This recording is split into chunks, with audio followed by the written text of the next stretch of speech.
Chinese martial arts can be traced back as far as the Xia Dynasty some 4,000 years ago. Over time, the influence of martial arts has left its marks on the worlds of poetry, fiction, and of course, film. The films of Bruce Lee were instrumental in the initial burst of Chinese martial arts popularity in the West in the 1970s.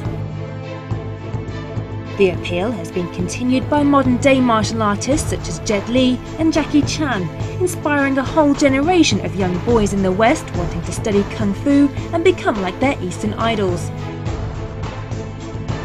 For Patrick Reddy, who comes from Southern Ireland, what started out as a hobby has become a way of life.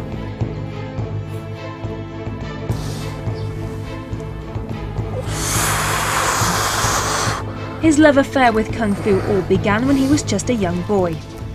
After years of bullying, he sought solace in the mental and physical discipline of Chinese martial arts. The school does a lot of bullying. I remember going to a couple of discos and fights just starting from that, from just rivalry of different tans. I ended up with a couple of bruises and being really angry with things. So I took to martial arts really to stop bullying. But then I found Tai Chi when I was 14, and that really calmed me down and kind of set me along this path. Patrick's journey of self-discovery and quest for knowledge has led him across China. From Shandong to Jiangsu province, until finally ending up here in Beijing at the Baji Zhendao Martial Arts School. A chance meeting with Master Chen Fu Sheng, a martial arts master and owner of the school, was to have a huge impact on his life. As the only student currently staying at Master Chen's school, which is also Chen's home, he's become Chen's most dedicated student.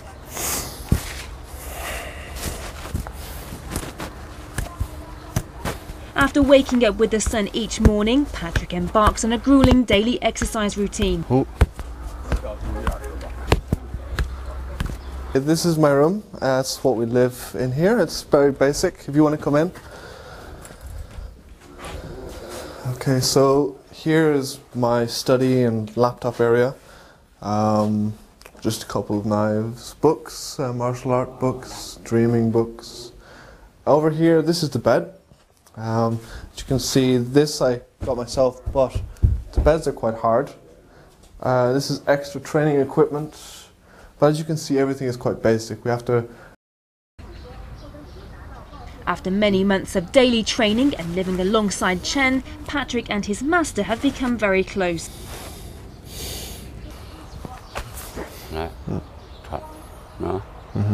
Patrick considers his meeting Chen to have been destiny. We met in Tiananmen Square, just out of nowhere. Well, in training, it's very close. You get a sense of being like family. It's quite a good. Sometimes it can be a bit tricky. With the language barrier, because he doesn't speak any English, and my Chinese is still progressing. You can wonder how things go. Plus, there's that cultural difference. But I think it's very good. The master-disciple relationship between Patrick and Master Chen is very traditional, in the sense that what Master says is not to be questioned. To Patrick, Master Chen has become the person he seeks not only training, but also guidance in other aspects of his life. One of my first masters in Shaolin, he used to always teach us a lot about Buddhism. I like that.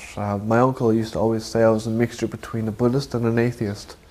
And I would ask him why, and he says, well, you believe in all that karma, and he always remembers everything when I was young, and my mother and father forcing me to go to church, and saying I didn't like it.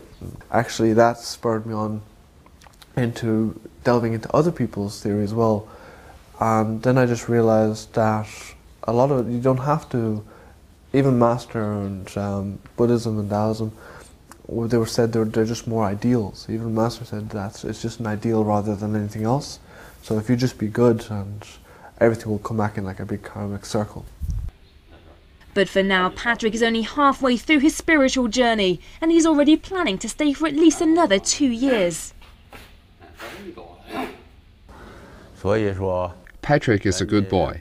Actually, I'm satisfied with all my foreign students. They have passion and they train very hard.